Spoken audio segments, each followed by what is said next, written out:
Et c'est Dominique Bussereau, député UMP de Charente-Maritime, qui sera l'invité de Jean-Jacques Bourdin à 8h30 sur BFM TV, sur RMC. Pascal. Voici une idée pour lutter contre la dépendance des personnes âgées. Elle nous vient des pays anglo-saxons. Il s'agit du chalet médicalisé. C'est la maison de retraite dans le jardin pour éviter de quitter ses proches. Reportage dans le Vaucluse, Sophie Hébrard et Jean-Vincent Molinier chez une famille qui a adopté ce chalet médicalisé.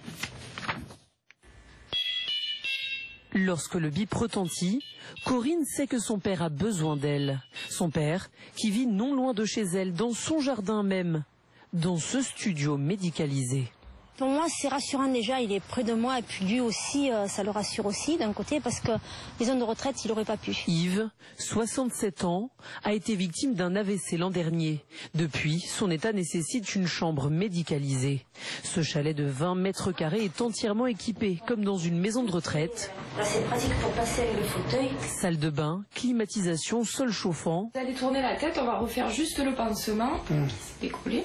Et c'est une infirmière qui se déplace chaque jour pour les soins. Donc quand même leur repère, il y a la famille juste à côté et c'est sûr que quand il arrive quelque chose, la nuit, le jour, il y a toujours quelqu'un de disponible. Le chalet coûte près de 50 000 €, mais Corinne a choisi de se faire mensualiser. 840 € par mois, c'est 2 fois moins cher que le prix moyen d'une place dans une maison de retraite. Pour bénéficier de cette alternative, il faut faire une demande à la mairie et avoir un jardin d'au moins 300 mètres carrés. Cultivez des projets immobiliers. Culturez-vous avec l'adresse Réseau National Immobilier.